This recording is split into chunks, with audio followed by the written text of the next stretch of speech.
The other thing I would say as lead learner is I really try and model risk taking in my learning, and so that other people can have permission to take risks too, to try on ideas that may not be familiar to them, or to say something that's right on the edge of their awareness, or to what something they're struggling with. And the most powerful thing that we do to support our learning is the quality of our listening.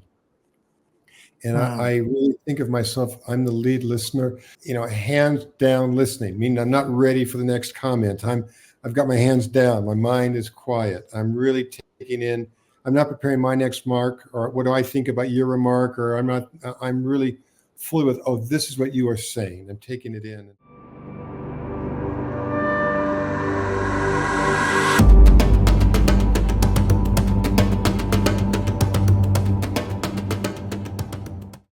Hello, everyone, and welcome to the Free Radical podcast.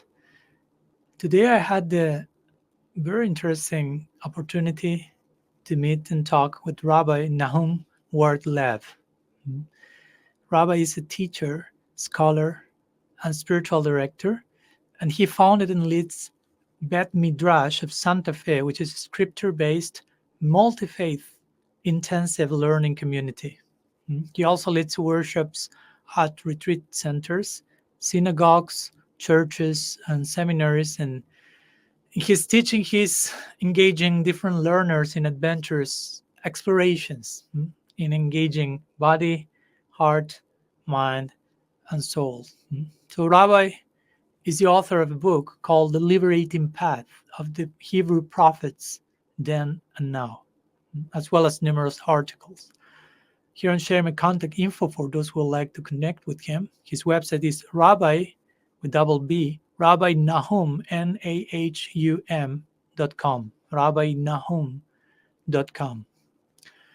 So we had a wonderful conversation talking about relationality and awe, wonder, humility, prayer, faith, purpose, meaning, the illusion of separatedness, the unconditional love of God, of course, and so many other topics. It was a very adventurous journey that I had the pleasure to be accompanied by such a very wonderful and joyful and appreciative and open personality. So please join us. This is the Radical Podcast. So to support it, please also subscribe to our channel by clicking the bell, like it, share the episode if you feel nourished by it, and of course, drop your thoughts in the conversation section so we can continue this ongoing dialogue all together. So without further ado, dear friends, brothers, sisters, here is Rabbi Nahum Ward-Lev. Okay, Rabbi, thank you so much for joining us, and welcome. Pleasure. Glad to be here. My pleasure as well. So I like always to begin my episodes by asking our guests to briefly mention why you have accepted the invitation to join today our podcast, what you are looking forward in our conversation, what brings you here today. If there's any, I don't want to condition your presence to a certain list of expectations, but just if there's anything you would like to share for you to be here today with us. Oh, when Jeffrey introduced us, I'm always interested in interfaith conversation and dialogue. And so I think that was my main interest. I honestly don't have much opportunity to be in conversation with people from the Hindu tradition. And so it's a rich opportunity for me to be in conversation with you in that way. Yeah. Thank you. And recently I've had actually a podcast with another rabbi, Bradley Artson. So it was a very fruitful. I know who he. You know him, I imagine. Good. Yeah. So you are my second. I know. Sorry. Okay. One more rabbi, and you have a rabbinic court. Yeah. So you are my second rabbi in the podcast, and I'm looking forward, of course, not for you two only to be the only two ones, but so far, the conversation with him has been very fruitful and dynamic. So looking forward to something, of course, of the same caliber with you here. So something that, to begin with, that took my attention when I was reading your bio is that you lead, and you excuse me if I'm mispronouncing something of that, but you lead Beit Midrash that Yes, you translate as house of exploration, when it's in itself is interesting, and you lead Beit Midrash in Santa Fe, and you describe it as a scripture-based, multi-faith intensive learning community. So I yes, was especially interested about everything of all of that, but especially the part of multi-faith intensive community. So I don't know if you would like to unfold for a moment what's that, and what's Beit Midrash as a house of exploration, and so on. yes, yes, yes. So baby drash is the rabbinic term for a learning community or a learning place. Mhm. And so that sense of house of exploration is the spirit of the learning is really an exploration of the text. And what characterizes the Beit Midrash, which I so much love about it, is that as a leader, I'm not the teacher, I'm the facilitator of a conversation between the community and the text. And my job is to teach good text skills and to ask good questions and to lead a deep search. And the other thing about Baby Midrash, it's not about academic learning. It's about the learning of the heart and the soul and the mind for how do we live our lives in a way that's in faith and an embodiment of what we're learning. And so it's so deeply exciting why I call it an intensive. This Baby Midrash has been going on for 24 years. Some of the people have been in it. It's 2 hours a week, 9 months every week, once a week, 9 months. So we go deeply. Swami, we started with Genesis 1:1. For how long? 14 years. Okay. And That's intensive, I must say. The word intensive, that's justice for sure. and we really went quite deep into the text and how the text would inform our lives and how we would be living out the text. The Baby Draw started as solely a Jewish group, and then for a number of summers I taught. I did workshops on scripture at a wonderful Presbyterian retreat center near Santa Fe called Ghost Ranch. Awesome place. And those people were pretty much all Christians, and many of them were so excited through me to have access to the Hebrew of the text. And to be able, not to read the text, but to have someone in the circle who could say, well, this word could mean this or this or this or this, or it has this allusion and all of that. And I saw the excitement that folks from a Christian background had. And so I just opened it up. And the diversity is added to, of course, to the very richness of our conversation. And today, it's truly, I don't even know I do know, but it doesn't come to me who's Jewish, who's Christian. We're all in it together. And the other thing I was saying, sometimes I feel like a text is like a classical Chinese box where you have to move one lever and then another one and another one in the right order for it to open. And we learn in Beit Midrash that different people bring different skills and different mindsets, and they've got this move. And often I feel like together we can open up the box because we have so many different moves that people can make well beyond any move that I can make by myself. So it makes it quite profound. Wow. Thank you. I appreciate many things you mentioned. That before I forget, Santa Fe is in New Mexico. The Santa Fe, New Mexico, that's what you are? Yes. Okay. Yes. Okay. Because I've been there usually visiting Father Richard Rohr, this Franciscan author who has his place in Albuquerque. So I've gone to Santa Fe by his recommendation, just to visit the place, which is in itself beautiful. I'm a great admirer. Okay. We had him in the I'm a podcast great admirer a few weeks ago. Yeah. Great admirer of Father Richard. And actually, he and I are connected, and we share a passion for the Hebrew prophets and writing about the Hebrew prophets. And he has a new book coming out on the Hebrew prophets. I was thinking about that. Yeah. Yes. Okay, beautiful to know that connection that is so close to my heart as well. And hopefully, if next time I'm nearby Santa Fe, I may try to, of course, to visit there. Would love to see you. Absolutely. Looking for some intensive community and still a study of Genesis 1:1. Yeah. Yeah, and I appreciate that reminds me so many parallels in my own tradition in terms of some of our teachers also sometimes teaching. I mean, we have one main book in our tradition which has kind of 18,000 verses, but one of our teachers will lecture on the very first verse for, again, hundreds and hundreds of sessions, like trying to make a point, like how much you can milk, so to say, Yeah, the content yeah, of scripture, and it's endless. And something that I really appreciate also when you mentioned about your role as the so-called teacher, but I appreciate you use the word facilitator, because of course you are a rabbi, and a rabbi is a teacher, but of course I and me as a Swami somehow is a parallel title. But in a recent interview that I also saw that you did in connection to your role as a facilitator, you mentioned that the teacher is also a student, which I totally agree with, and therefore the teacher doesn't stop learning. And you very nicely depicted the teacher as a lead learner, right? yes, So I yes, appreciated that point, because somehow in my recent book I'm writing about the guru, or the teacher, or another word for teacher or spiritual master, and mentioning how a guru, because of his standing or advancement or learning, he's more able to learn that the newcomer, so to say, and that what makes him or her a teacher. No, he's also his great capacity not only to teach, but to learn.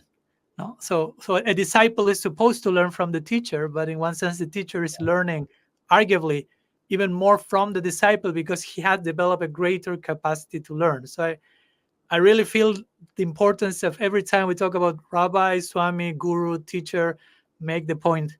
Those are, as you say, lead learners, students. Because I think, and I would like to hear, of course, your thoughts on this.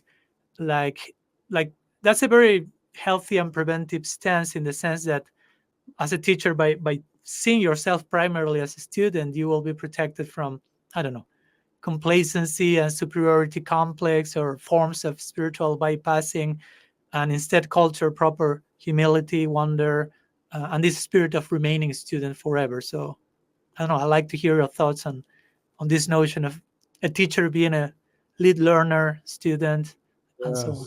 yes, yes, yes. Yeah, I love all that you said, Swami. You mentioned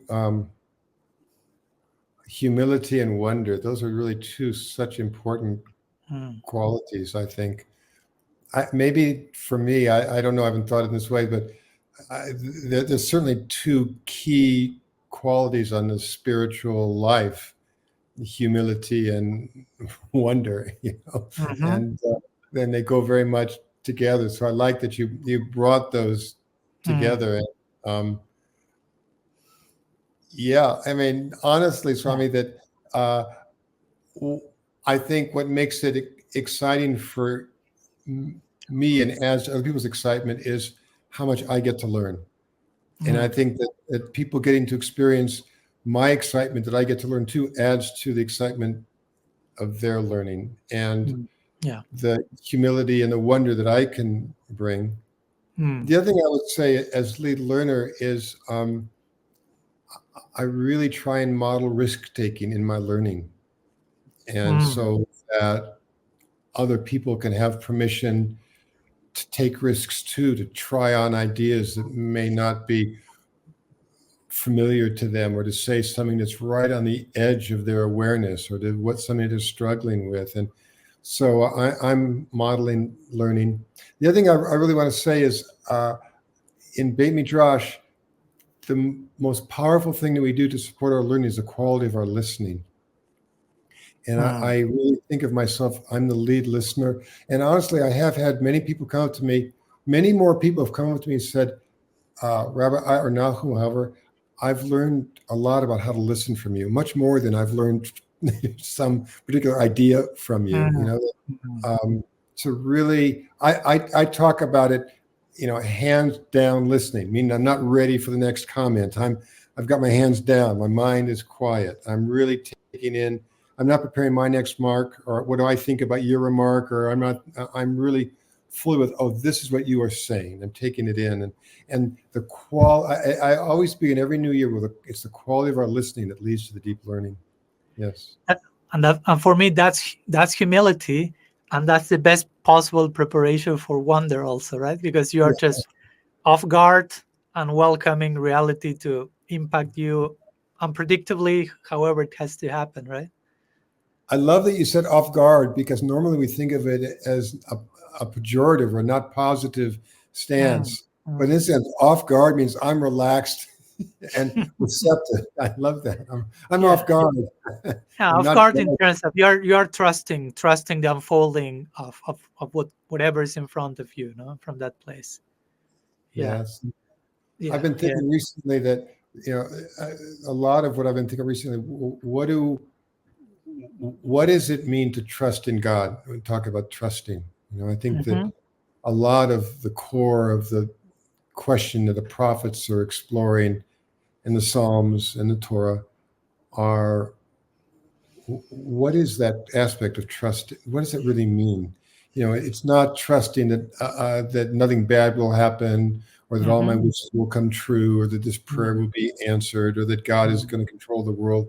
It's not that. It's something else. And what does it mean what does that mean in the context of the tradition to trust God? Is it really a live question for me? Yeah, something that, and I'm not trying to answer your question at all. I'm just sharing something that comes to my mind in this moment. Because again, these are ongoing questions. I will say so. Even if I say something that similar, apparently hits the mark, still we can continue asking this question forever. But some words of Henry Nouwen comes from my mind that I read recently, where he will say that God's unconditional love is the only certainty, and Yes. everything else is uncertain. But Yes. having that certainty in place, we can tolerate or coexist with everything else being uncertain. So Yes. somehow I connected that with your idea of what does it mean to trust God, no? Like to Yes. trust his unconditional love is always there present, and everything else can come in any way, but I trust that particular principle or certainty. Yes. That's what came. Beautiful. Beautiful. Thank you for that. Oh, Yes. please. Yeah. And Rabbi, you were mentioning that you especially like, in terms as a learner, to engage in risk-taking learning. So could you give us, me, and the audience some like concrete example that you can recall of you yourself engaging in that particular mode of teaching or learning? Yes. I'm thinking. Yeah, no problem. Whether you or whether you inviting your students to, you gave us a hint, of course, inviting them to Well, think beyond boundaries and so on. But so what the Beit Midrash has recently been studying, last year, was Psalms. The great Rabbi Nahum of Ward-Lev set aside 10 Psalms as the Psalms of whole. We say if we're deep with those 10 Psalms, there's a wholeness that comes with that. And an issue that comes up frequently in Psalms is enemies. The psalmist is praying sometimes for terrible things to happen to the enemies and triumph over the enemies. And so we were having a conversation about do we have enemies in our lives? And what creates that sense of enemies? And what's our responsibility for that we have enemies in our lives if we do? And how are we supposed to work with these enemies? And that whole topic is such a sensitive topic. The way we do it in Beit Midrash that works well is we first start with the Hebrew. We start really deeply going into the Hebrew. What's the text saying? And then we're asking questions of the text. The other thing about the rabbinic method, before I say what I think the text says, the first move is, what do I not understand? What question do I want to ask? So we do a number of moves deeply in the text, and then we move into our own lives. And having talked about enemies in the text, and imagine if the psalm was written by King David, David's enemies, it opens up the ground to then take the risk to talk about my relationship in my life to enemies. And do I have them? And what's my responsibility? And how did I create them? And like that. So that would be a very simple but obvious example of risking vulnerability. And I always feel like, I need to be willing to be the lead risk taker so that I create an opening for other people. Yeah. And ultimately what came down to our conversation was, the enemies that the psalmist is really talking about are the parts of ourselves that we've made enemies within ourselves. And that's really where the conversation ultimately goes to, the way that we've made adversaries within ourselves, and then how we project those adversaries from within onto other people, and how do we take them back, and how do we work with them in ourselves. And it's interesting that Beit Midrash is in no way a therapy group, and I'm not a therapist, and we're not doing therapy in any way. And yet at the same time, there's something to be learned about how we deal with parts of ourselves that we've made into an adversarial relationship. And that's exciting and incredible. Yeah. And that's therapeutical in itself. Yes, you mentioned, even if you're not planning to conduct an official therapy group, going deep into the scripture and asking ourselves how this applies to me, and taking the responsibility for ourselves, that's in itself the root of therapy also, no? Like teaching us to acknowledge and see the inner landscape and be empowered by taking responsibility. It reminds me one section of one of our main texts, the Bhagavad Gita, regarding enemies, and Krishna there in the Bhagavad Gita, he says, like, for one whose mind is under control, the mind is one's best friend, and for one whose mind is out of control, the mind becomes the worst enemy. No? So putting the emphasis of, it's up to you how you want to relate to your mind, and it will act like your friend and enemy. And sometimes I like to give the example, like the mind is kind of our stomach, but in our psychic body, so to say, because in our stomach we may eat, let's say, junk food too much, and we may eventually say, oh, my stomach is killing me. Look, so it seems the stomach is the enemy, but actually I'm killing the stomach by putting so much junk food there. So in the same way, the mind, we will say, is kind of the stomach of our subtle psychic body. So if we feed our mind with junk thoughts, junk food, junk impressions, the mind will be killing you. Like the stomach will react to that. But it's not that there is someone else there called mind and it's an evil person. It's just what you are feeding the mind with. So it's about taking responsibility and realizing ultimately I'm my only enemy, my worst enemy, basically, right? Yeah. I like that metaphor very much. What are we feeding our mind? Yes. My teacher of blessed memory, Reb Zalman Schachter Shalomi, often said, be aware of what you're pickling your consciousness in. Yeah, totally agree. Totally agree. Very much so.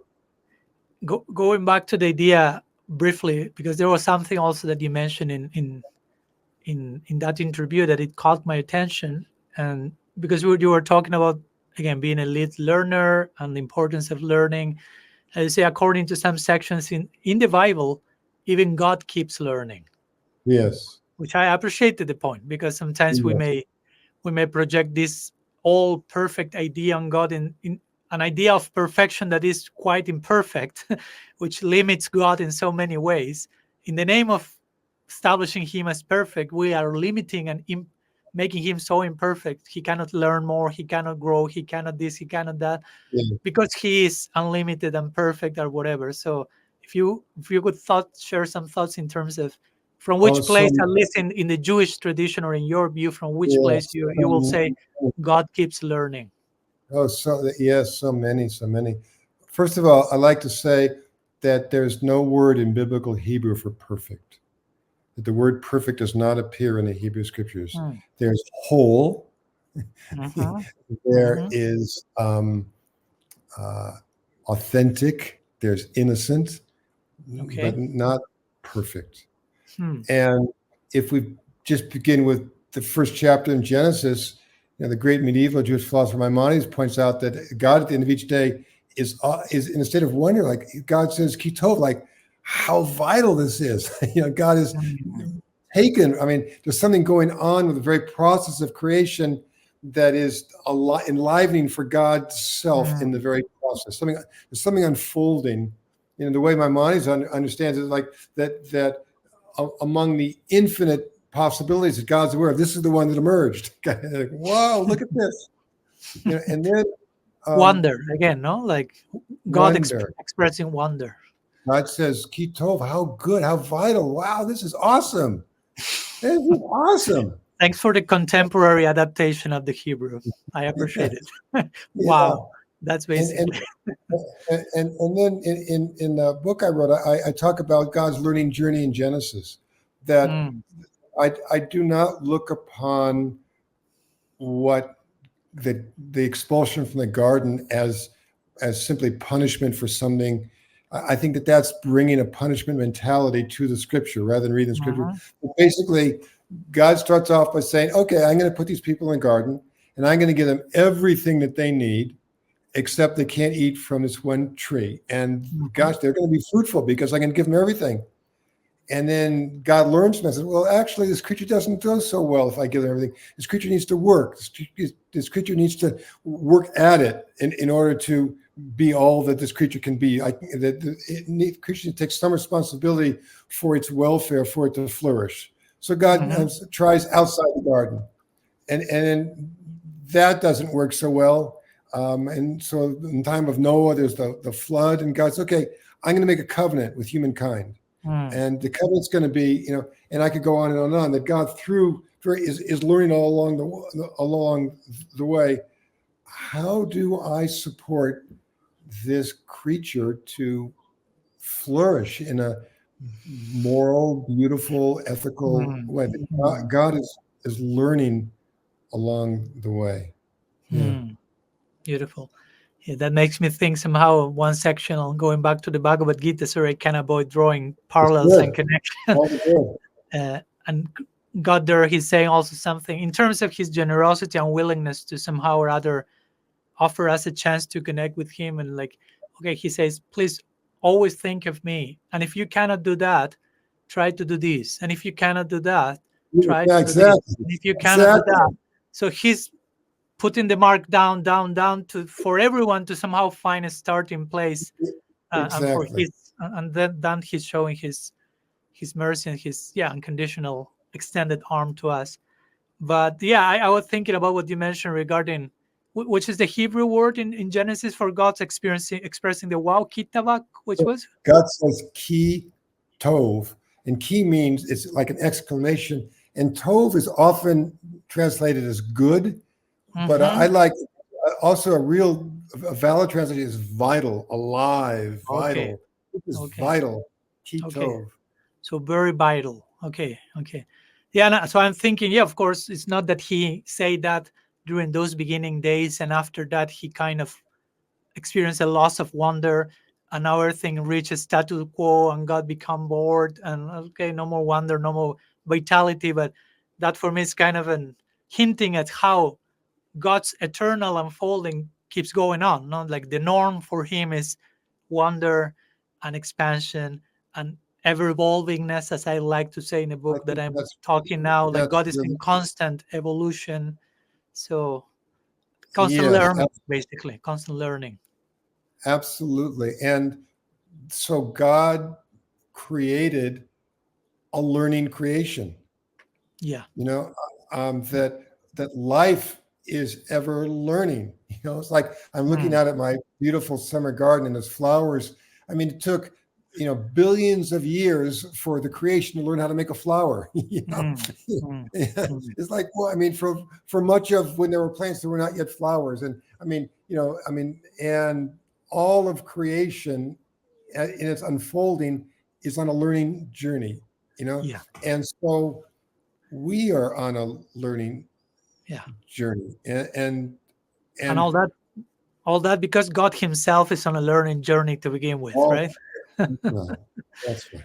Yeah. In our tradition, we will even have a poetic expression to say that Ami Sisya Guru Nata Radhikar Preman Mad, etc. God himself is saying, I'm a student in the school of love. I'm like a dancing.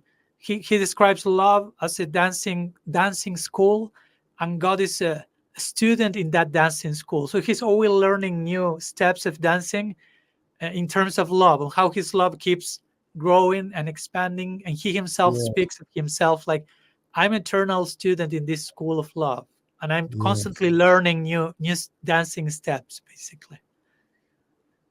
Yeah, I love that term, the school of love. Mm, And I wish we had at the entrance of every school at every level, or mm, maybe every structure and every holy place, every level, it would say school of love. And he would be Beit Ha'ahava, school of love. I mean, that yeah, because yeah, I think the challenge is, I mean, we're to be individual in some ways. I said individual. We're to be unique creatures, a part of this very rich fabric, and we mm, need to somehow survive as unique creatures. And yet, we need to be highly interdependent. Well, in relation to everything else, we need to be in love with everything else, mm-hmm. and that's a very rich and ongoing challenge. I've been Mm-hmm. blessed this month, God willing. My wife and I will be celebrating our 45th wedding anniversary, and for me, I don't know for her, but for me, I'll say it's been a very, very blessed union, and it's a learning all the way along the line, and with friends and students and plants and animals and all this. It's like, how do I be in the most intimate possible relationship with you that honors your boundaries and feeds you and feeds me? And that's a learning. And so I think that that's the basic curriculum. I think our deepest desire is, we want to participate in a vital way that's authentic to who we are in this love event. And that's the core challenge of our life. How do we do that? Mm, And there's a lot of learning along the yeah, way. yeah. I appreciate what you mentioned regarding your wife and the anniversary. Congratulations for the anniversary. Thank you. Thank I mean, you. 45 years. I mean, I'm 40, almost 44 years just myself. So I kind of think 45 years of a committed relationship.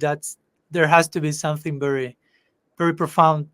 They're nourishing the whole journey. So I appreciate that. And I Indeed. remember talking with Rabbi Bradley Artson some time ago, and he will mention, at least from his perspective and tradition, Jewish tradition, Jewish affiliation, that even when some Jewish members wanted to be hermits or retire, they wouldn't allow that. No, they were more like, no, you have to be married, you have to be in the, so to say, in the world, and somehow confront intimacy and the learning curve of a relationship with a couple.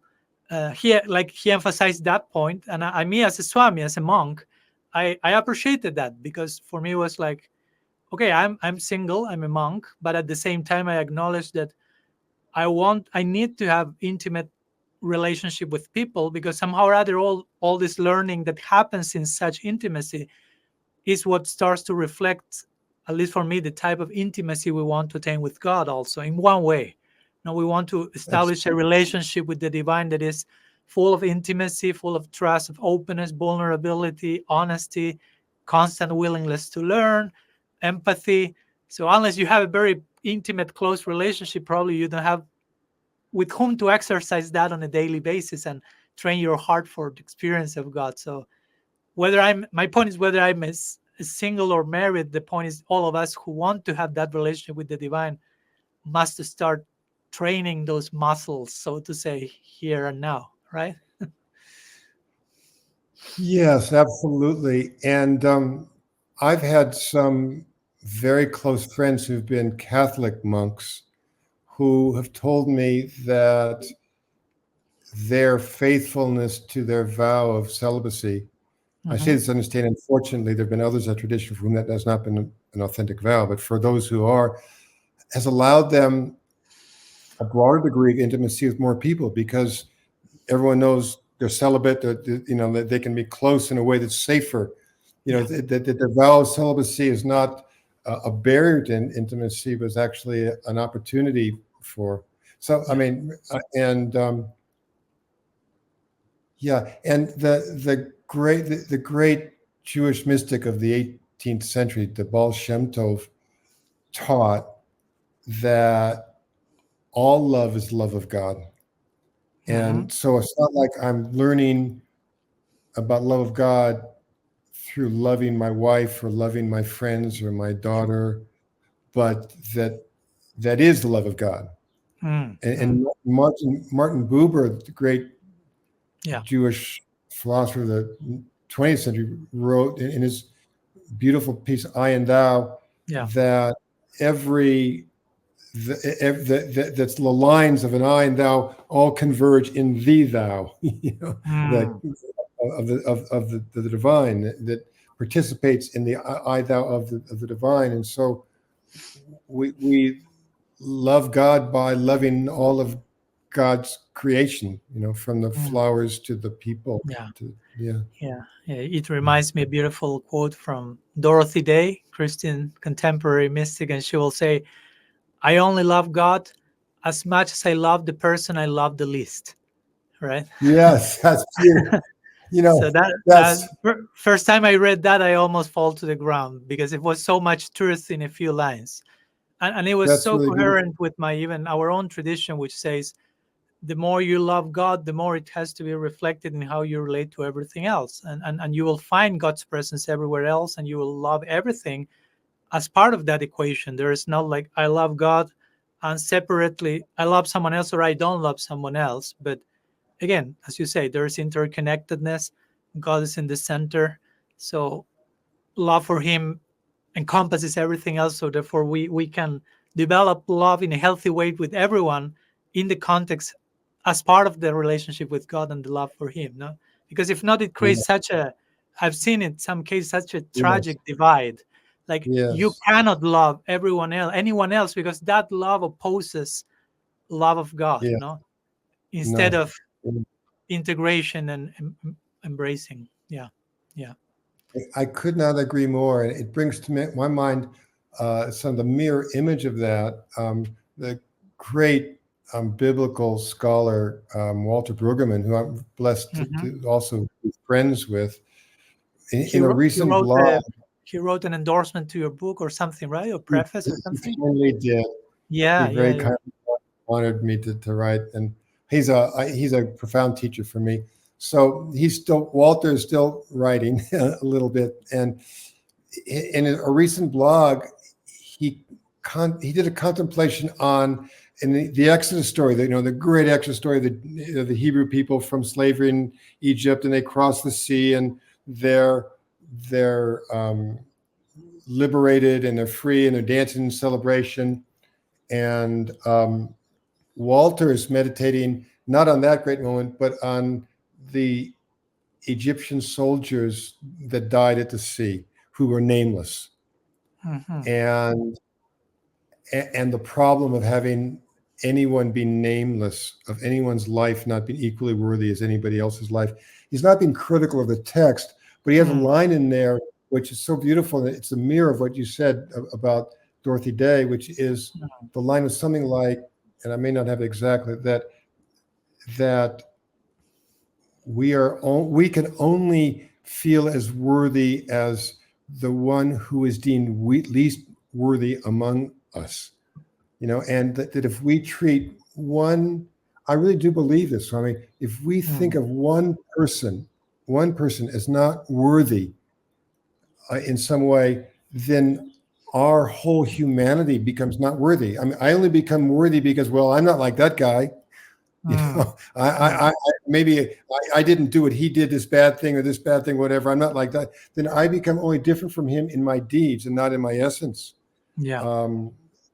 And so it really struck me deeply that whenever we come across any part of our society that is not held as dear, DEAR, that like in our society currently, in other places in the world, the way that immigrants are being treated is so tragically problematic, terribly so for the immigrants, but also for the people who aren't immigrants to witness human beings. They're treated that way is a diminishment of all of us. So I think that's one of the central biblical insights that if you want to know the health of society, look at how the most marginal are treated. In the biblical Mm. idiom, it's the widow, the orphan, and the immigrant. Those are the people who are the widow because the patriarchy, and the orphan because it didn't have parents, and the immigrant, the weakest, most vulnerable. How are they treated? And that's the measure of the Mhm. health of a society, and the goodness of a society. Yeah. Yes. Yeah, that makes me think in the parallel in our tradition with India some 100 years ago, and even to this day. But even one of the main personalities in our tradition called Sri Chaitanya, and how he will relate to what will be the parallel to the widows and so on in India will be like the outcasts Yes. and widows themselves and many others, and how he will reach to them and trying to acknowledge this principle that reminds me what Carl Rogers will say, that he said that what is most personal is most universal.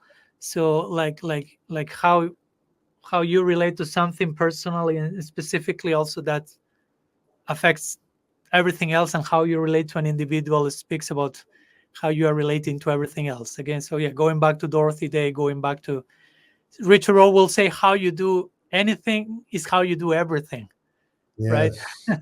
In those simple words, no, but how you act in any particular moment, relate to any particular person, is how you probably relate to everything else and everyone else during the rest of your life. So it's very telling. That's my point, no? So life is constantly shedding light on where we are and what we are doing, if we have the ears to hear, the eyes to see, and to tolerate the answer and whatever we need to see, right? Yeah. I think that's such an important thing to say now. We live in a world that is faced by so many massive problems, from climate change to species Mhm. extinction to gaps between the rich and the poor to massive, I mean, immigration. We could go on and on, that people often feel powerless. And I think it's really important to say, certainly we need to do what we can in a little way to take on systemic issues. But at the same time, how we show up every day in Mm. the way we treat everything, including Mm. the food we eat, and Mhm. the animals that are the insects, everything. Yeah. Yeah. That matters. Yeah. And we need to be empowered to think about little deeds, that they're important. Yeah. Thank you I for want to that make one more point. reference that I'd like to take as a rabbi, Yeah. which is we're talking about attention to the margin. I mean, that great Jewish teacher, whose name was Jesus, he basically liked to hang out with the people who are on the margins, with people Yeah. who the rest of society has said, well, they're not good enough for me. But that's who Jesus really liked to be with. Yeah. He was a model for all of us in Yeah. that way. And his harshest criticism went all for the people who were in the top, so to say, of the pyramid, of the most religious Yes, people, so to say. It's yes, pointing also at the potential distractions of religion dealt without proper humility and wonder and openness and so on, right? Yeah. yes, I appreciate what you mentioned a minute before, Rabbi, when you say like the importance of empowering ourselves, if I understood correctly, by how to say, by becoming aware of how we can start to change the world, so to say, even on a systemic way, by small details and how we react and relate to the smallest possible thing in our daily life. Because the fact that we do not accept that is somehow not taking ourselves seriously, or not empowering ourselves as, okay, I can make a change. No, so yes, it should start even from those very small moments of our daily life, because if not, we may think, okay, or unless and until I become Martin Luther King Jr., I won't have anything to offer to society. And there I become, unless I become a Gandhi or Jesus. No, no. yes, Even how you treat an insect, as you mentioned, if we have proper self-love, self-care, self-esteem, and self-worth, you will understand that's making a difference. That's a contribution to the whole. And from that, of course, it continues to blossom and flourish. But starting from the most so-called insignificant moments of our daily life. That's another way that I think of one quote by Thomas Merton that I always like to share. And he will say, your salvation begins in the most ordinary moments of your daily life. Yes. by how you act in those moments, that what you do, how you relate, how you see yourself, and how kind of still in those moments when you see yourself as ordinary, or you see the moment as ordinary, still there's something to offer, something to contribute, a difference to make. There is empowerment and grace coming for me to make this Yes. moment valuable somehow. Yes. So at this precise moment of conversation, Swami, I want to do a classic rabbinic move. And so the classic rabbinic Yes. move is to say yes fully to all of what you say, yes. And so Please. yes. And the yes does not limit, the and does not in no way limit the yes.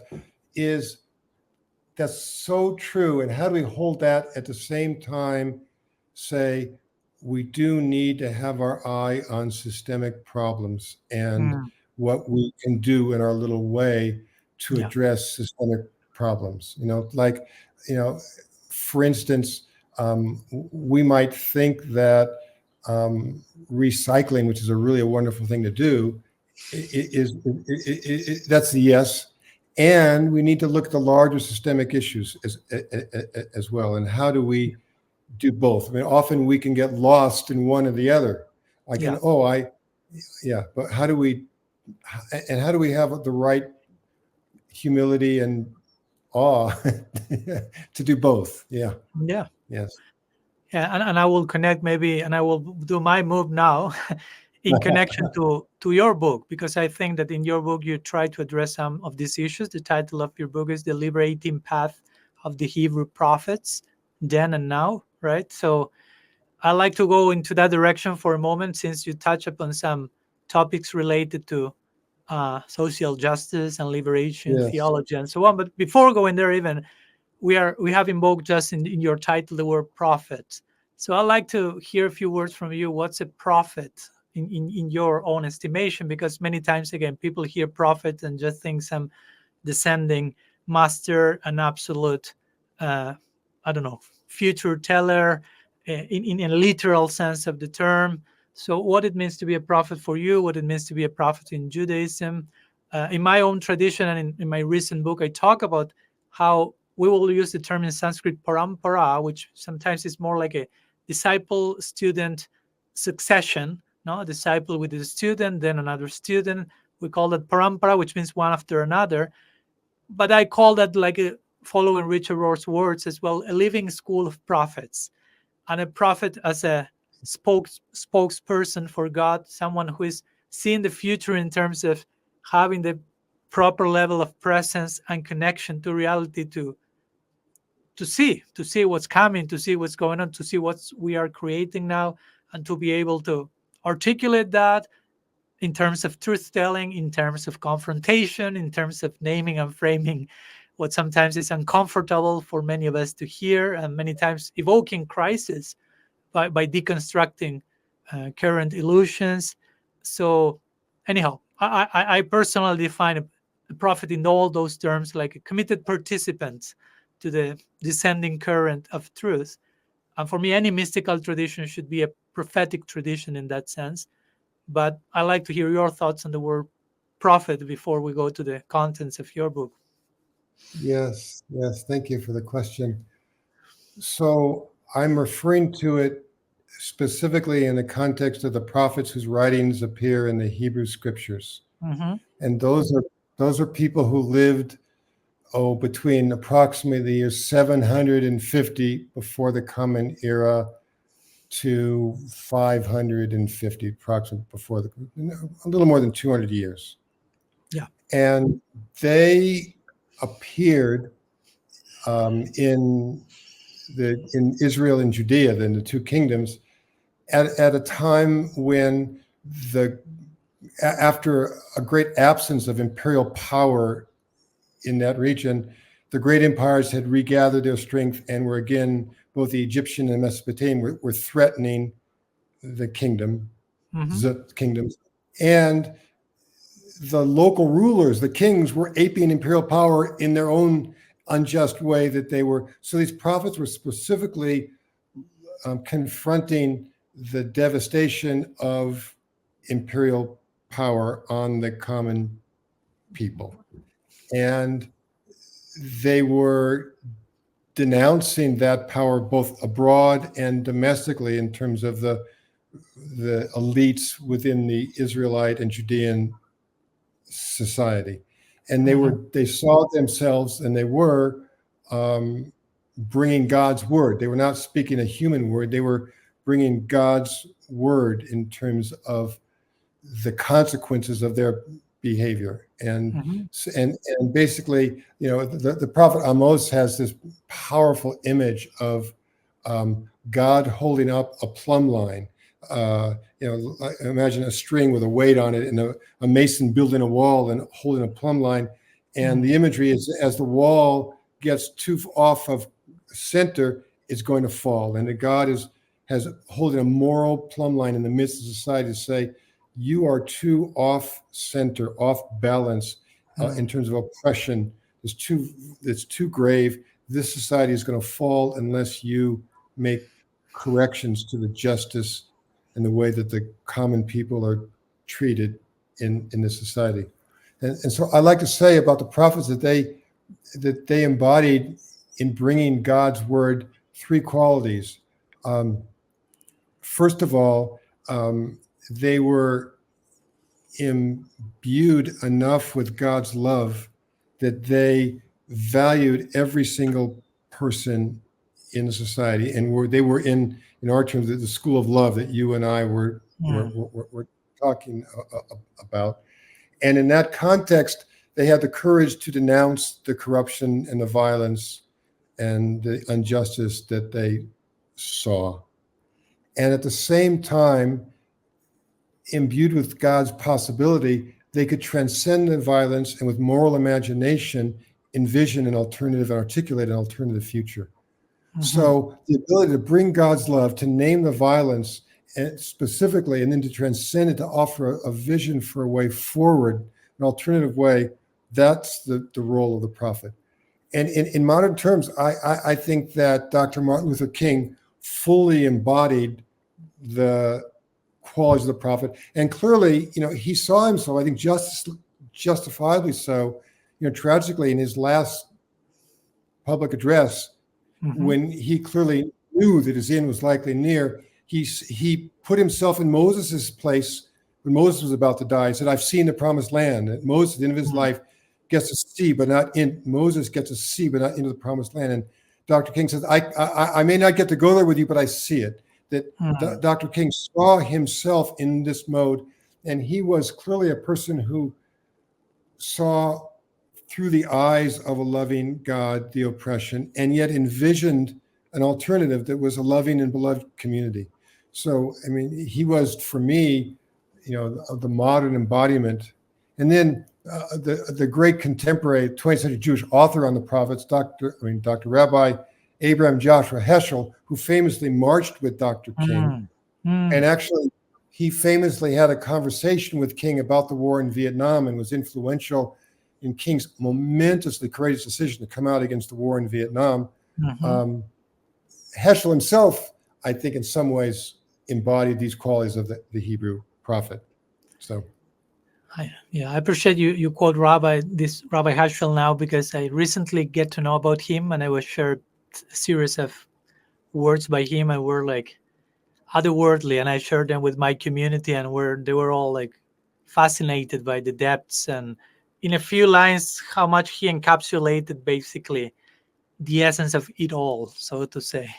So I'm glad to know about also his connection with someone like Martin Luther King Jr. I didn't know about that, so I appreciate that. I'll say one more thing about their connection. It's really beautiful. Yeah. Tragically, as we know, King was assassinated, and King that was shortly before Passover, and King was about to go to Heschel's home to celebrate the Passover when he was assassinated. They were that close. Yeah, and I never stop like surprising myself in terms of how these prophets, as you mentioned, they are seeing the promised land, so to say. They are trying to bring that reality to us, and still how much opposition we ourselves, not all, but many of us, still present to our brightest prospect. How afraid we are of prophets, basically. Many times a prophet who is really speaking the truth, living the truth, trying to convey the truth, to embody it, to make us participants of that, and how much terror is triggering us in many cases when we are confronted with that choice, with that invitation yet, right? So paradoxical, because love is as I think we talked with, I don't recall with whom recently, but love is the thing that we most desperately need the most, and that's the thing we are running from more than anything else at the same time. Yeah. Yes. So such an irony, but yeah, that's something we need to be confronted with as well, and to somehow make peace with love, so to say. I think, in a sense, the reason I wrote the book about the prophets is the encounter that the prophets had with imperial culture, I think, is the very same encounter that we have today. And in regard to what you just said, that one of the prime messages of imperial culture, the culture of the conqueror, is my goal in life is to be in control. I mean, that's the culture of the conqueror. And I am to vanquish vulnerability. I'm to vanquish uncertainty. I am to stop change. I am to stop learning, in the context of what we were saying before. I am to be in control, and vulnerability is weakness. Vulnerability is bad.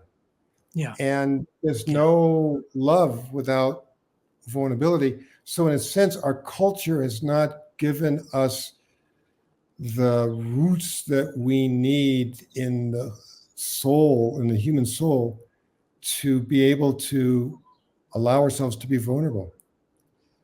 Yeah. By making, Sorry. Please tell me. I mean, that's why, again, circling back to Beit Midrash, that's why building a community in which vulnerability is wanted and supported and sought is so important. I think, and so for the prophet, the key message was, and this is a thing we also talked on earlier, Swami, trust in God. I mean, am I going to trust in? I mean, the key message was: are you going to trust in the might of your army to bring you the kind of life that you want to bring?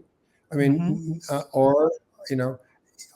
ultimately, I do think when there's a genocide going on, we do need military force to stop a genocide. I'm not a full, personally, I'm not a full pacifist. In the presence of a clear genocide, it needs to be stopped.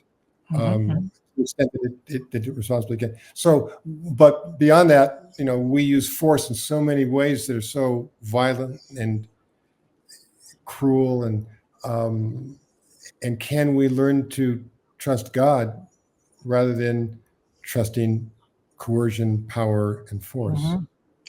Yeah, and that brings me back again to what we mentioned before, that a very effective way to learn to trust God and learn to let go and be okay with uncertainty is to understand trusting God implies trusting that only one certainty, which is His unconditional love, and to have an experience of how trustworthy is that unconditional love, so we can really voluntarily give up control and surrender ourselves to that unconditional love and be okay, and not becoming like control freaks about everything else, which eventually creates so much resistance to prophet, so much resistance to truth, so much resistance to whatever is unsettling and unpredictable.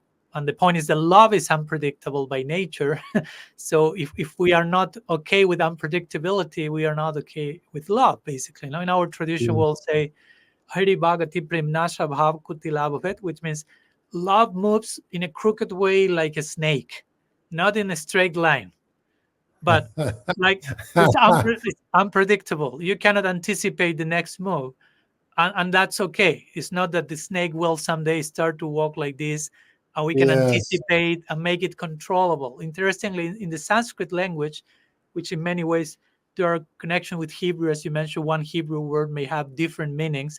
So Sanskrit is very similar, and it's the original language of our scriptures. And in Sanskrit, the word for illusion, to be in illusion, is Maya. But actually, the meaning of Maya is that which can be measured. And by measure, yeah. So when we enter into that space, head space, not heart space, head space of trying to measure or thinking we can measure, trying to measure means trying to control. If I can measure something, I know its limits and it's controllable and malleable. And that translates in our tradition as illusion. That's not Yes. that's the opposite of reality, basically. Yes. Yes. So actual reality is not controllable. That's not the point with reality. So Yes. Yes. yeah. So Rabbi, in connection to your book, of course, and what you were mentioning also in this idea of uh, being afraid of love and being afraid of that unpredictability, also I will make a connection with in your book. You talk about social justice and liberation theology and so on.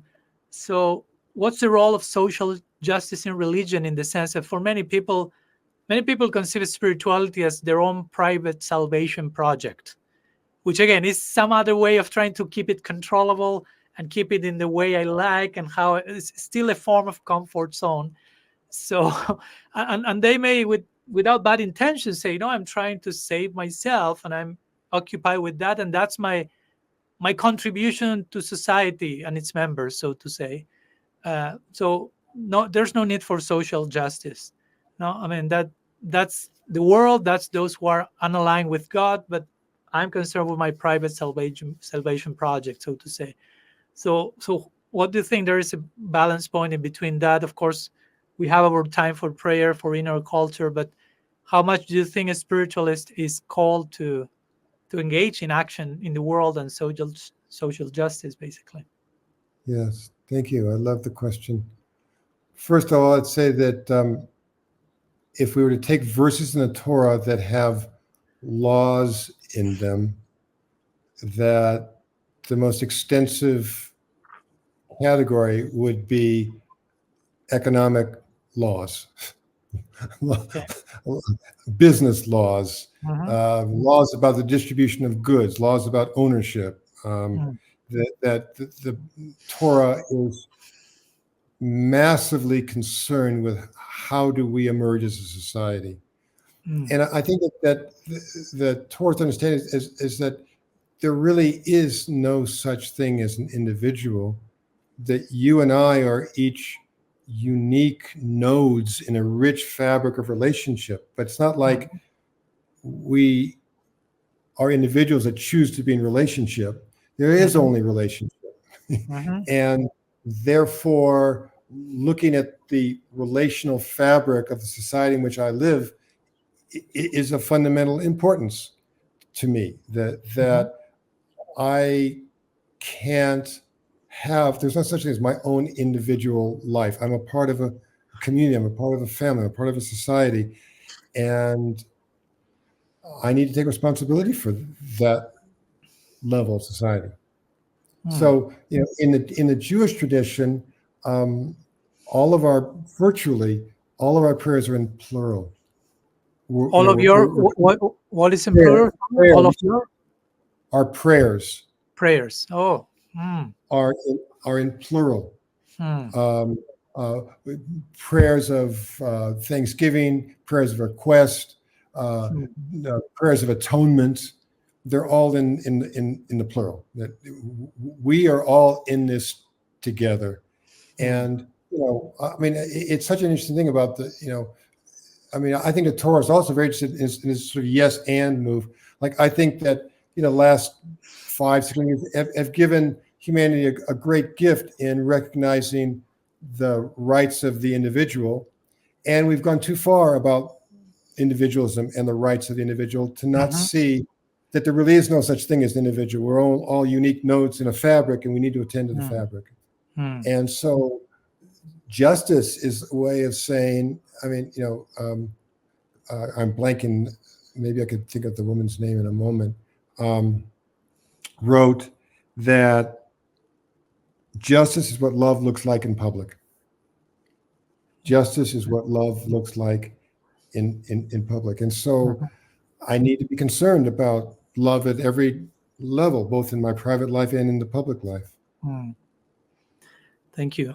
Yeah, I appreciate the point you make on relationality and how we are relationship. No, it's not that we are in relationship, but we are That's units right. of relationality. We cannot define ourselves without uh, those things or people we are in relationship with. Like it's not possible to tell who we are without telling about them that we exist intrinsically in connection Yes. with. Yes. In our tradition, it's interesting because the Yes. whole knowledge that forms the basis of our practice. Now we generally have these three terms for like the theory or the knowledge that educates us, the practice or application of that knowledge, and the goal or fruit of that practice. And the Sanskrit word for the knowledge, for the foundational orientation and education, is sambandha. And sambandha translates as relationship. And Yes. sambandha in particular, sambandha etymologically, sam means everything, and bandha means like tied. So everything is tied, everything is interconnected. So all the knowledge we give as to who I am, who is God, what's the world, all is translated through this word relationship, sambandha. So Yes. our I love that. foundational education is everything is relationship. We are relationship. And I really appreciated what you mentioned in terms of the Hebrew prayers being in plural, because in our tradition also there are many prayers. I won't say all, but many, like Gayatri mantra, that will end up in Dimahi in plural. May we all, and it's integrative. And our main practice in our tradition is called Sankirtan, which means like congregational uh, praise of God through song, like different Yeah. sounds and prayers. And the very definition of the practice is you cannot do this by yourself. It's not possible. Yes. It's You not possible. cannot do this You, by yeah, yourself. the very definition of our main practice is telling that message. If by yourself you can do many things, quote unquote, by yourself, you are never by yourself. So the main point of this main practice, not only we need each other, but we exist each other in relationship. So we need to acknowledge that fact, basically, right? So yeah, I really Yes. appreciate your point of prayers in plural, and the yeah, becoming aware that we do not exist outside of relationship, basically. For the prophets, the fundamental illusion, and I love what you taught me about the word Maya. And Mm, yeah, Maya, I to saw the you really like that one. I did. I liked it. Isn't it amazing? Over internet, we can see each other in that way. It's so beautiful. The the fundamental illusion is the illusion of separation, Hmm. and that's the illusion that enables people to think of, oh, we can keep those people over there and we'll be fine over here.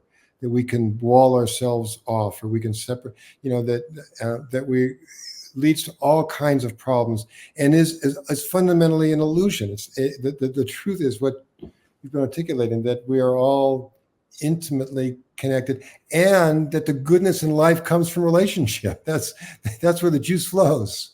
Yes. Yeah, yeah. The illusion of separatedness. We will say that's the root cause of all. We will say sometimes that's the only problem. I mean, we are not saying wars and stuff like that are not problems. We'll say those things are the symptom of the Yes. problem. The root Yes. problem is the illusion of separatedness. Once we Yes. overcome that, we won't have the symptoms of the disease, Yes. so to say. Yes. And that's the original illusion. Like I perceive myself as in fragmented consciousness, as an isolated unit with dualistic thinking. Uh, our main text, the Bhagavad Gita, is very nice because the very first verse of the Bhagavad Gita is representing there's a person talking and embodying this dualistic separatedness thinking, and asking, what did my people did and what did the sons of such person did? And all the commentators say that separatedness, what did my people and then those Exactly. people That's establishes the in the first verse establishes this is the problem. And then yeah. every Yeah. chapter of the Bhagavad Gita are 18 chapters. Every chapter is called yoga. Some word and then yoga. Yoga means union. So we have karma yoga, yoga through action, jnana yoga, yoga through knowledge, dhyan yoga, yoga through meditation, bhakti yoga, yoga through love. But my point is the first verse presents the thesis or the problem, separatedness, and then every chapter is called yoga, like union, trying to bring union to the sense of Yes. separatedness, right? So yeah, I Yes. think it's so important to properly ascertain the problem. No, sometimes Albert I agree. Einstein comes to my mind. Albert Einstein will say, if I have 60 minutes to solve a problem, I will spend 55 to understand the problem and 5 minutes solving it. Yes. So many Yeah. times we are creating so many more problems by creating problems that are not the actual problem and trying to solve false problems, so to say. Yes, I've got a friend who says my first move is to try not, how does she say this? Not to go after the not solution. Yeah, yeah. Yeah. Yeah. I love that there's 18 chapters in the Bhagavad Gita. Did I get that correctly? Bhagavad Gita. Yeah, 18 chapters. Yeah, Yes. Yes. because 18 in the Jewish tradition is a very sacred number. It's the number for the essence of life. Hmm. Yeah. It's So interesting because in our tradition, the most sacred number, if I will say, is 108, which is not very different from 18. It's just there's one zero in between. But and the explanation is that generally 100, as we talked before, in terms of perfection, right? And you say, I appreciate your point. There's no Hebrew word for perfect. In our tradition, we have words for perfect, but then we have other words which translate as more perfect and even more perfect, like entailing that there is an permanent yes, unfolding of perfection. yes, So beautiful. 100 generally represents perfection, like 100%. So we always, if we equate God with the numbers 108, like he's 100 perfect plus something else. And 8 many times is also the symbol for infinity, right? Yes, So anyhow, yes. connected also Can with I, the 18 in its own way. can I tell you about 8 in Judaism? Let's go there. Yeah, and then I want to come back. Oh my God, it may have slipped. Well, we'll see if it slipped or not. Uh, so the creation is in 7 days, Hmm. and so the 8th day becomes the human partnership with God in the process of creation, and that's why in the Jewish tradition, the priests were the celebration of the consecration of the priests was 8 days. Hmm. And a Jewish boy was circumcised on the 8th day because 8 symbolized 7 plus 1, which is creation, and then human participation as God's Hmm. co-creating partner Hmm. in Hmm. creation. Thank you. Yes. Beautiful. Oh, I remember what's left. So I loved what you said about the first verse. Yes. Um, of I can't quite Bhagavad No Gita. problem. Bhagavad Gita. Yeah. Thank you. It's okay. I have one on my shelf, but I don't know. So a volume of it. So the first verse of the Torah begins in Hebrew, Bereshit bara Elohim et hashemayim v'et haaretz. In the beginning, God created, and then there's the word et. And Mm-hmm. et in Hebrew is a grammatical construction that signifies the connection of a predicate with an object. So it's a word of connection, it's a word of Mm. relationship. Mm. So one rabbi translated, in the beginning, God created et. In the Mm. beginning, God created relationality. That was the Mm. first part of creation was relationality. And then everything, once we've got this the first creation, everything unfolds from that. Mm. Mm. Yes. Beautiful. Beautiful. I Yeah. appreciate it. One of our, since we are exchanging a little bit from our sacred text, another sacred text from us, one of the main ones, apart from the Bhagavad Gita, Srimad Bhagavatam, the very first word is, as you say before in your rabbinic term, like yes. So our first word is Om. You may have heard Om, which of course is included in Shalom in some way. And in Sanskrit, Om means many things, but one of them is yes. So the Oh. whole book starts with yes, which is a yeah, and yes sounds simple, but it implies so many Oh, things. It yes. implies a yes to everything, an ontological yes, starting with a yes, not with a no, starting with a positive orientation. Yes, in terms of God's unconditional love toward everyone from time without beginning. Yes. And the invitation for us to say yes in return by overcoming the illusion of separatedness and so on and so forth. No, Om represent, and Aum means Aum, is represents God, love, and the soul, and us. So it's all included, and it translates as yes. No? God, love, soul, yes, and that's the beginning of that particular scripture. So yeah, I love that, and I that's can why I so shared. I imagine you will like that. So thank you, and I can so feel that deep inside of me, that the stance of showing up vitally, vigorously, openly, vulnerably with yes.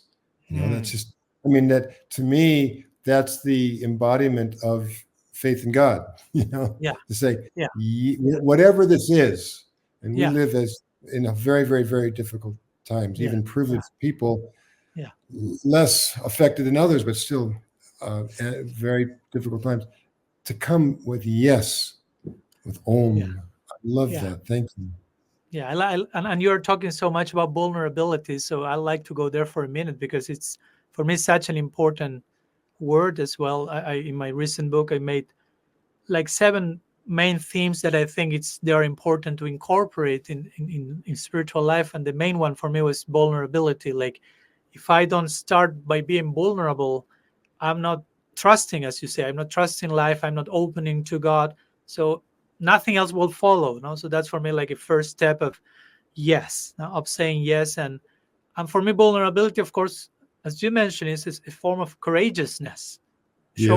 showing up in the midst of uncertainty, in the midst of difficult times, in the midst of, again, everything being out of my control, with except of that certainty that is God loves me, but still requires to be courageous.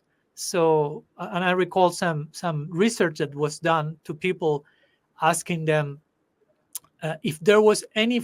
They were asking soldiers and people confronting dangerous situations. So they asked them, every time you felt that you had to be courageous, can you think of any moment in which you never felt that you had to be courageous, uh, and at the same time, how to say, you were not vulnerable at the same time?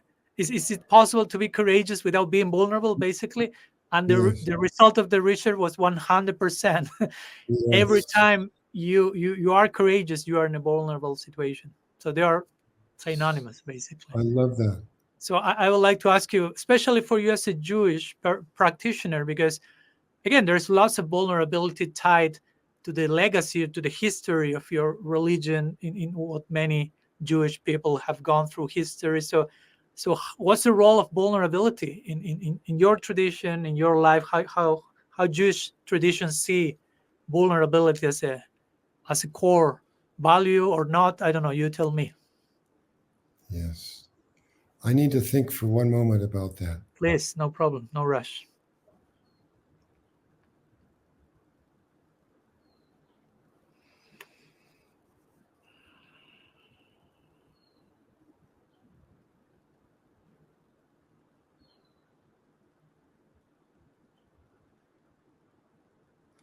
So the journey of our people begins with Abraham in chapter Mm, 12 of the mm, book of Genesis.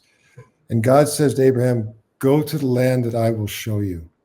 mhm, That doesn't even say where he's going. And mhm, Abraham is living in the most advanced in Mesopotamia, the most advanced civilization, for hundreds of miles around.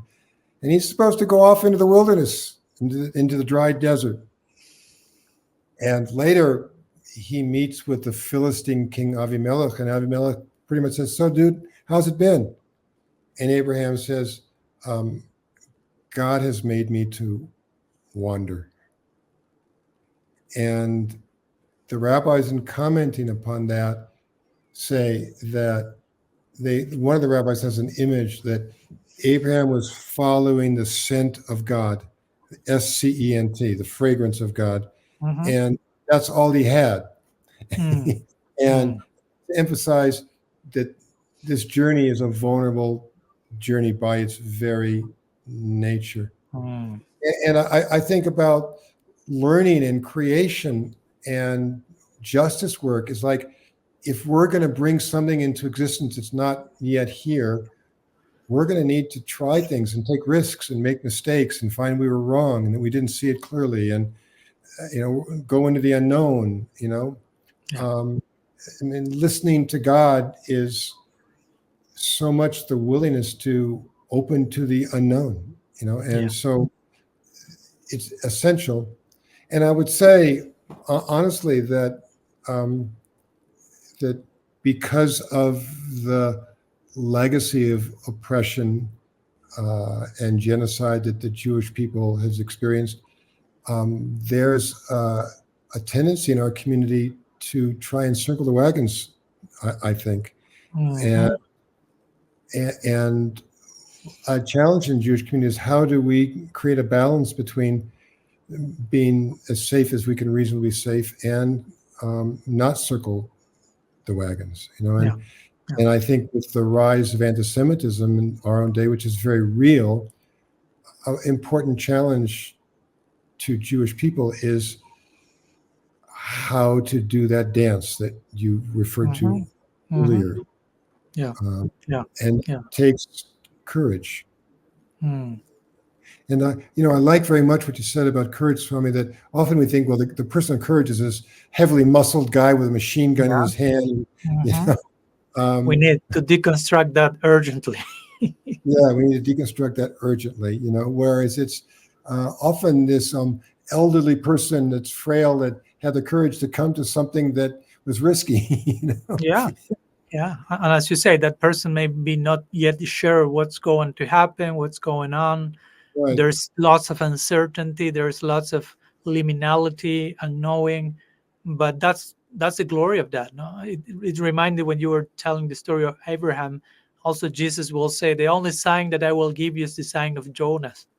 No, which also is and if for those who go into the details of that, it has to do with the same thing. Like, you have to enter into that initiation rite, if you want to use that terminology. You have to confront the unknown, enter the wilderness, enter the desert. In Buddhism, we may say, empty yourself. Saint Francis will say, become poor, poverty. We may say, die to live. Whatever the language of any tradition, the patterns are universal there, right? And vulnerability is another way to say that. And I like, in my book, I mentioned that you cannot get empowerment without vulnerability first. I mean, we all need a certain form of empowerment to thrive and to learn and to grow in whatever form, as a group, society. But the real empowerment, real strength comes by first being vulnerable in a proper place that we can open ourselves, be naked in a place in front of people we can trust, in front of God, and being emptied and being filled with what needs to be filled. But vulnerability has to be there to begin with. Like if we are adding numbers in mathematics, and if I add the wrong number wrongly, or add the first number wrong, even if I make everything else correct, final result is wrong. So the first step is vulnerability. Yeah, and like you talked about, come through that what was implicit in what you said, and I just wanted to make it explicit. It was there when you said that vulnerability allows that greater power to come through us. And in this context, I really want to lift up the prophets as artists. Walter Brueggemann talks about them as poets. That every artist sits on that edge of, I'm trying to bring, and you and I both know as writers, it's so vulnerable. You sit there in front of a blank page, and there's something that wants to come, but I don't know, and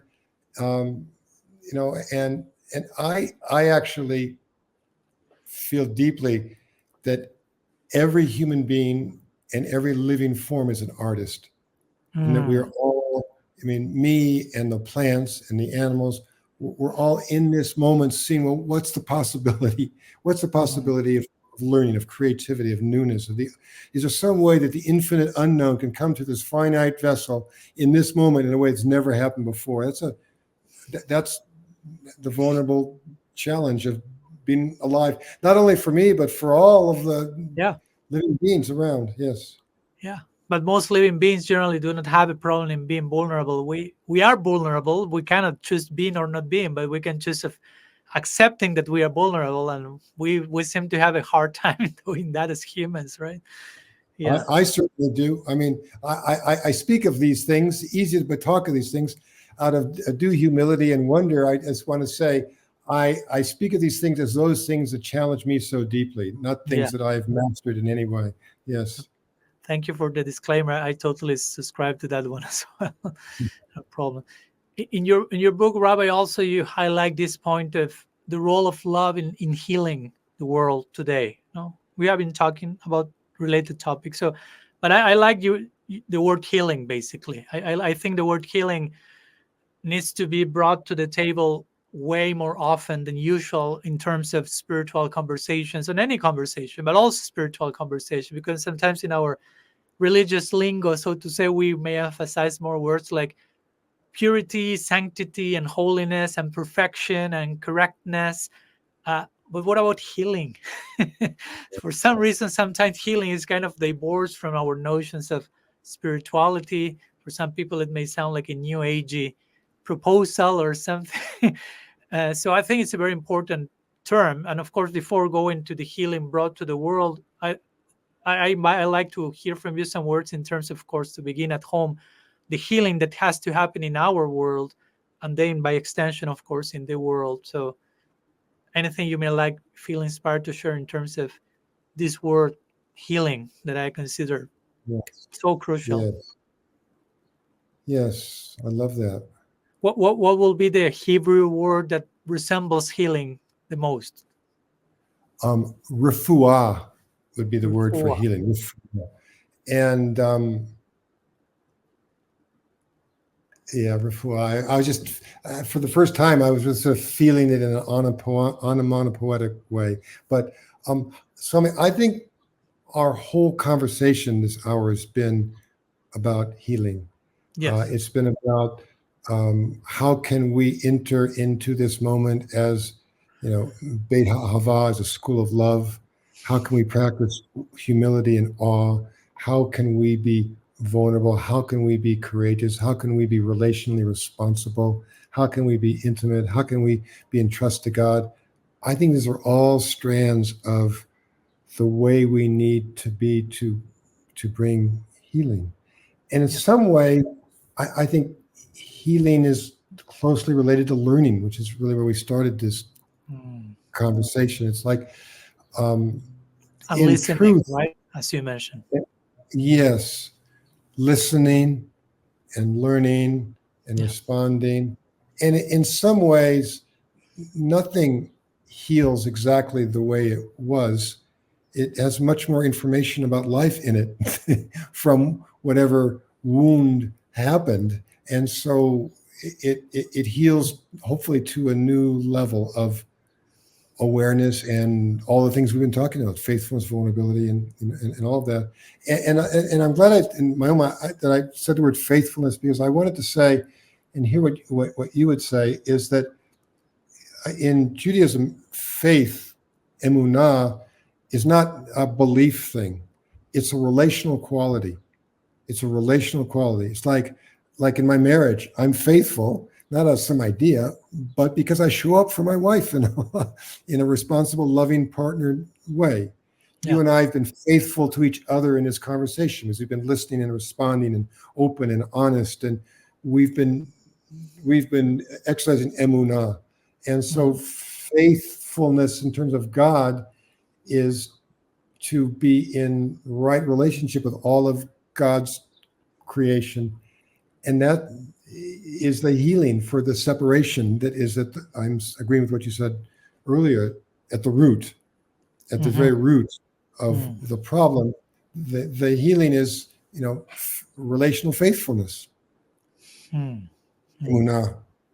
Yeah, thank you. It makes me again think about the word, one of the Sanskrit words for faith in our tradition, which is Shraddha.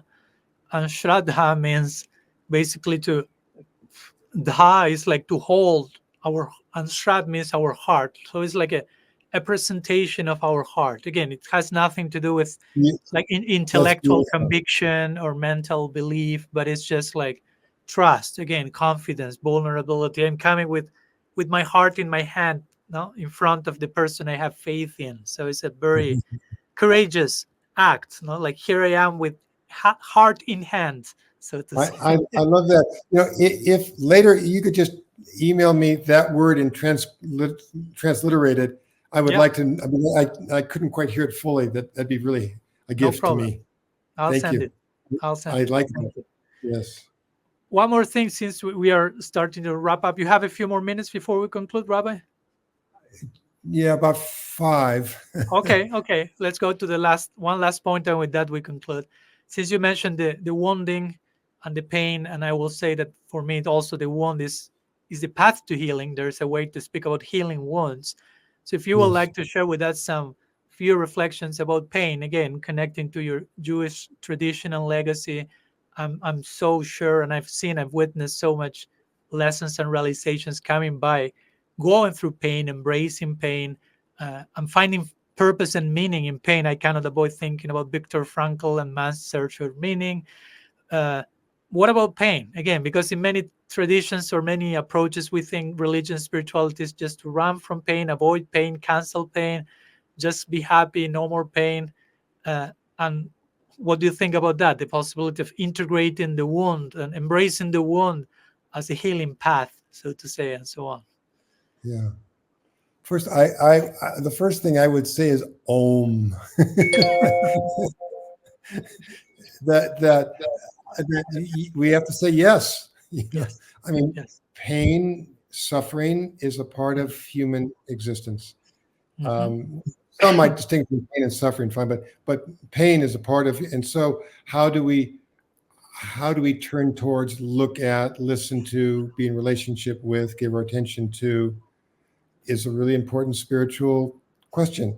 And it Yeah. comes back to that move in Genesis where God says, well, actually, these folks don't flourish so well with everything provided. They need to struggle. They need to work. Mm. In Hebrew, the word for, there's many words for work, but the common word for work, avodah, and sacred service is the same word, avodah.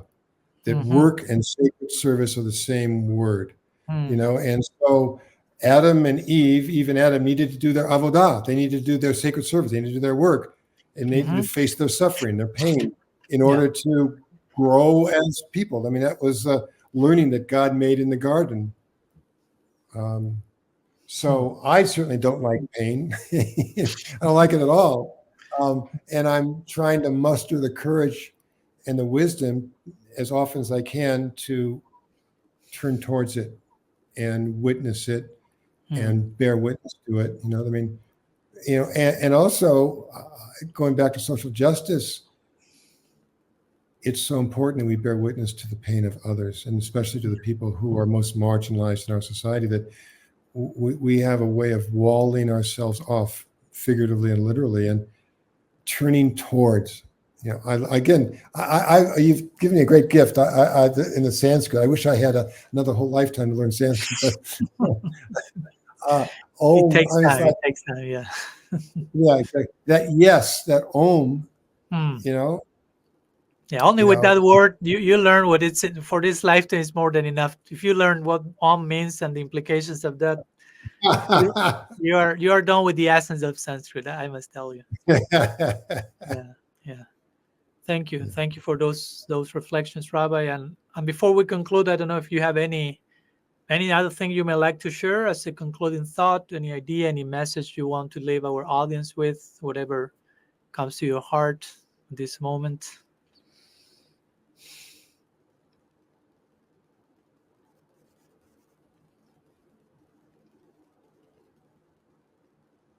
Well, as wanting in this moment to be a lead learner, what I'm learning from this conversation is enter the Beit HaAhava, enter into the school of love, face the hard things as well as the beautiful things, and say Om, say yes. Thank you. May it be so. Amen. Man, shalom. Shalom. Thank you so much, Rabbi. It has been a real deep pleasure to meet with you today and to have this enriching, You're, you're, enlivening you're very conversation. welcome. You're very welcome. And Swami, if I might, could I have a private word with you right now? Yes, After you yes, turn off yes. the recording? Yeah. I will turn off the recording and we can continue for a few minutes. Yeah, before we leave. Just very briefly, one more Yeah, private word. yeah. But thank you so much for joining us. I'm looking forward to continue our conversation in so many other ways. I would look forward to that also. Thank you. Thank you. Blessings. So thank you all for tuning in to the Free Radical podcast. That was an episode, I hope you agree with me, a journey unto itself that both of us ended up so much enriched by each other, so much learning, so much fraternity and sharing from equal foundations, at the same time the uniqueness of each tradition and each individual in their own journey. So it was a real blessing to talk with Rabbi. And if you enjoy our conversation, of course, as usual, please support us by subscribing to the channel, by clicking the bell. Your likes, your shares, your comments also help us to continue these discussions. This is an ongoing conversation, and we are all part of it. That's what reality is about. And of course, as usual, to conclude, if you feel like indebted and wanting to offer yourself in service and pay back some of the gifts you may have received today, the best way to pay back is by paying forward, by embodying the teachings in mind, body, words as best as we can. And through that, we extending the gift to others and continue the chain of blessing, basically. So thank you so much for joining us, for being present, for the gift of your presence, your attention, your openness, and see you in 2 weeks for our next episode of the Free Radical Podcast.